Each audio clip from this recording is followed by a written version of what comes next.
L'école, quant à l'éducation, à l'égalité entre les filles et les garçons, est très en avance et est très en retard.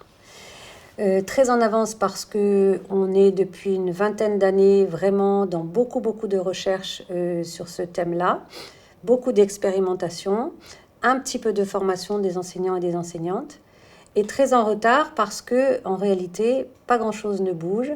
On continue d'avoir une transmission de savoir assez masculiniste, donc une non-remise en question des programmes, une absence de travail sur les manuels. Et en réalité, les enseignants n'ont pas le temps et n'ont pas le regard nécessaire pour toujours remettre en question des assignations de rôles masculin-féminin que s'approprient donc petit à petit, tranquillement, les petites filles et les petits garçons. Donc l'école a un rôle extrêmement important, je dirais même vraiment fondamental, de questionner et de bousculer les catégories. Et je pense qu'elle ne le fait pas assez. Donc je remets en question non pas les enseignants ou les enseignantes, ni leur pratique, mais l'institution qui ne donne pas les outils nécessaires pour faire tout ce travail d'ouverture et donc d'émancipation par rapport à l'assignation de genre.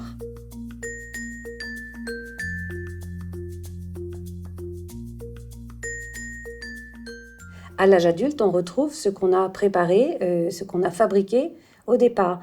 Donc souvent, on prend l'exemple de la parole.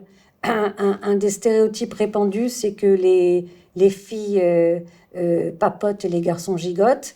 Donc à l'école, on appelle ça l'occupation de l'espace pédagogique.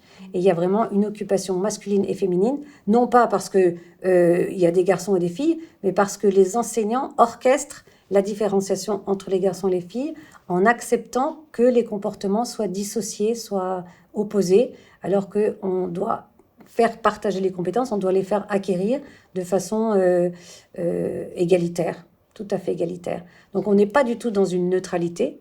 On a devant nous des petits garçons et des petites filles qui ont été déjà fabriqués par la famille, par la société, par les médias, par les classes précédentes. On n'arrive jamais avec une feuille blanche, mais l'école renforce la dichotomie.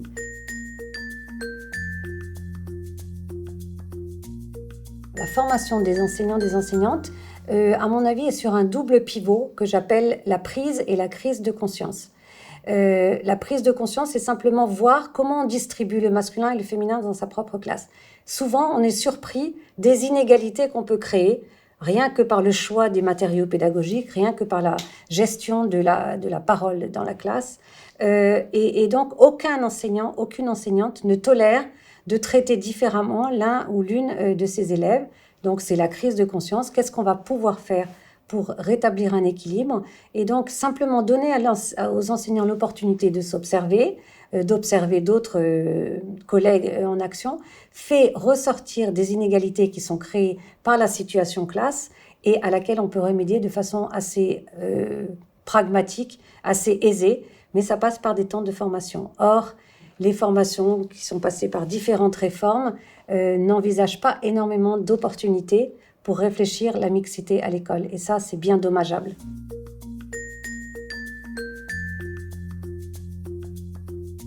Travailler sur le genre permet l'émancipation des assignations sociales et sexuées.